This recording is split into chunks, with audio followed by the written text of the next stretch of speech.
Hey guys, if you just come here from Strategy 1 of Soviet Mission 2, then welcome back. If you haven't seen Strategy 1 yet, then it is strongly recommended that you see that one first. The link is in the description, and there will be a link to it as well at the end of the video. Now, assuming that we've all seen Strategy 1 for this mission, we will now move on to Strategy 2, where we are going to be a bit more on the defensive side instead of the offensive. Actually, scrap that. We're probably going to go completely defensive with our approach. We will still capture the ore refineries for the money crates, just like the last mission. That part has not changed.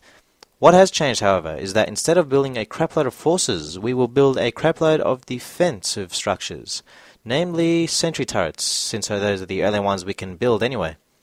Well, we still are kind of going to build a crapload of forces, but only in the form of conscripts, and they are going to be only for defensive purposes. They are going to be used to garrison all of most of the buildings in the direction of the enemy base. Okay, we are going to garrison most of those buildings, but mind you, once we destroy the enemy base, well, particularly the enemy construction yard, these buildings may buy us some time, but ultimately they will do nothing but delay the inevitable approach of the enemy force. Sure, we might destroy some of them, but they will be able to plow through us relatively easily. Why will they do that? Because we are going to go around the enemy base and sneak past the bulk of the enemy forces to hit the construction yard from behind and destroy it immediately. No going through the front of their base, no whittling down some of their forces. We are sneaking around their base to destroy their construction yard straight away. Once we do that, like I mentioned in Strategy 1, the enemy will send all of their buildings and come after us with their forces. This time, however, they will be at full strength, so keeping them back will be a very difficult job if we don't have a strong enough defense. So what we want to do is keep the 4 tanks that we start with alive for as long as possible. 2 of them will stay at our base. The other 2 will go to the top left-hand corner of the map and await further instructions. At this point, we will begin to build up our defenses. We put most of our money into the sentry turrets and conscripts. We still build a shipyard to give the destroyers something to attack other than our subs, but otherwise we build nothing but conscripts and sentry turrets. We're not even going to build a war factory. Yeah, we won't be needing it. We're bunching up the sentry turrets to concentrate their firepower. The conscripts we will garrison in any building we can find. Now, something a little more important that should be mentioned, the McBurger building, the one closest to the enemy base, when it's destroyed, a money crate will appear next to it. Don't forget to collect that. You will need more money to build up defenses when the enemy attacks. Now, we will be taking our time to build up enough defenses to be able to repel the coming attack force. We are going to also be directing the defensive structures somewhat. We're going to choose their targets every now and then. The main targets we're going to focus on are the GIs. This will help us immensely. An individual GI dies very quickly, but a large squad can do a whole heap of damage very quickly as well. And if they have elites in their ranks, then we are screwed. Elite GIs have much greater range than the sentry turrets. A good example would be to view the end of my Allied Mission 1 commentary video. The tanks will do a lot of damage to the garrison buildings, but there is no point in targeting them because the buildings can't do enough damage to the tanks to make it worth it. So we are going to use the buildings to attack the GIs while the tanks will be taken out by the sentry turrets. Not a perfect strategy, but it works. Okay, here we go. We have enough defense to stage the attack now. We're still going to build more turrets, but we're not going to wait around anymore. Okay, these 2 tanks that we move to the top of the map, they will move in to destroy the construction yard. And once the construction yard is down, it's showtime.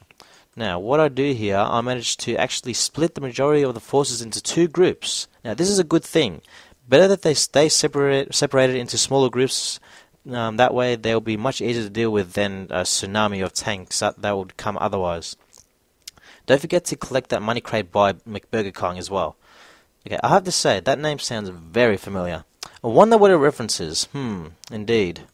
Now, in retrospect, I may have overdone it when it came to the sentry turrets. I mean, there are quite a few of them, but to be honest, if you have the money to build them all, I say just do it. You're not going to do anything else with it, so yeah, it's otherwise going to go to waste. Okay, so that is the first force of tanks, and they have just been taken out. So all that is left are the GIs and a few other tanks. Actually, I don't think there are any more tanks at this point. No, actually, wait, I think there's one more. Yes, there it is. So one more tank. Now, As I mentioned earlier, see how I'm directing the attack against the GIs instead of the tank. The GIs will die very quickly. Now, even if the building gets destroyed, we still use the conscripts to attack the GIs. The less GIs there are, the better. Unfortunately, now the tank has become a bit more bothersome by running over our conscripts. That bastard. Speaking of bastards, so even with all the defense, at least one chronominer has to get through the sentry turrets and park right next to the construction yard. Now, that's why we left the 2 remaining tanks at our base, to take care of that one little problem. And they take care of it in no time at all. And so once this last tank is destroyed, it is mission accomplished. And of course, we did it faster than we did previously. And now that's, I believe, yeah, we did it in just below the 6-minute mark. So we improved on strategy 1 by a little over 2 minutes. Not too bad at all. I will be doing this kind of thing more often for some of the missions of both the Allied and Soviet campaigns. Usually they will consist of 2 strategies, but there may be 3 or more strategies that I would like to showcase depending on the mission. I tend to be picky when it comes to choosing strategies to upload, so chances are there may not be more than 3 per mission.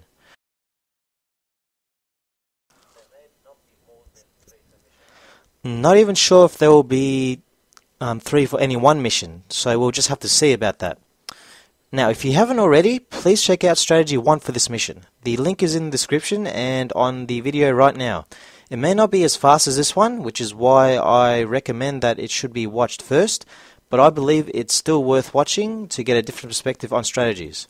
Alright, that was Strategy 2 of Soviet Mission 2. Thanks for watching. Subscribe to see more videos, and I will see you for Soviet Mission 3.